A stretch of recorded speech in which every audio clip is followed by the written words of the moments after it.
हरिओम. आज रविवार 11 ऑगस्ट 2024, शके 1946, श्रावण शुद्ध सप्तमी. सद्गुरू ब्रह्मचैतन्य गोंदवलेकर महाराज आज आपल्याला प्रवचनातून सांगणार आहेत की समाधान भगवंताशिवाय कोठेही नाही. ऐकूया.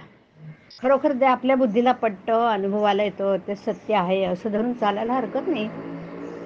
मग त्याच्या आड कोणीही येत असेल तरी त्याची आपण पर्वा करायची नाही. पण ते सत्य अनुभवायला यायला आमची बुद्धी स्थिर पाहिजे.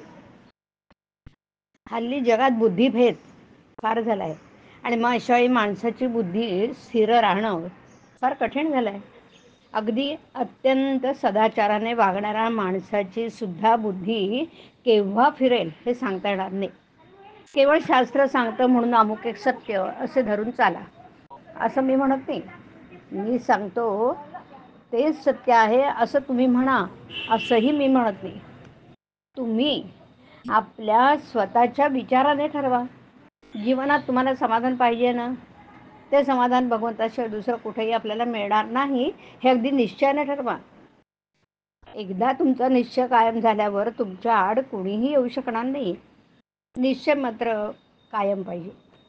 या निश्चयाचे बळ किती विलक्षण असते म्हणून सांगू.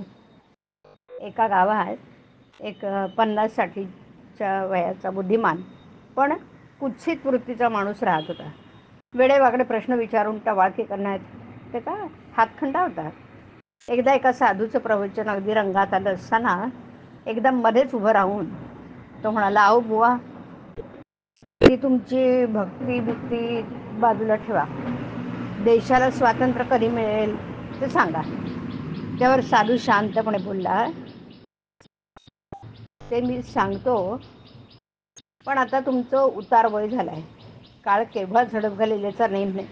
तर मग आता मला सांगा की प्रपंचाची उपाधी, देहाची व्याधी आणि मृत्यूची मगर मिठी यातून स्वातंत्र्य मिळवायचा काही विचार प्रयत्न तुम्ही केलाय का?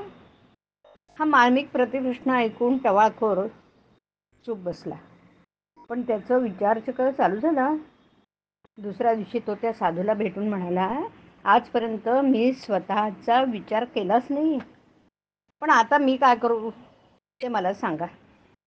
साधू बोलला, 2 वर्ष मौन धरून नामस्मरण कर. त्या दिवसापासून त्याने दृढ निश्चयाने मौन धरलं आणि नामजपाचा तडाखा लावला.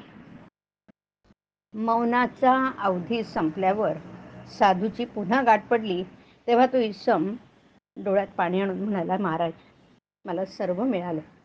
मला नामाने जे समाधान मिळालं त्यापुढे इतर सर्व गोष्टी रद्द आहेत. निश्चयपूर्वक नामस्मरणाचं असं विलक्षण सामर्थ्य आहे. नामी ठेवावे चित्त, तेच मानावे सत्य. हा निश्चय ठेवा मनात, मन होईल निभ्रांत. हरिओम. हरिओम तत्सत. हरिओम.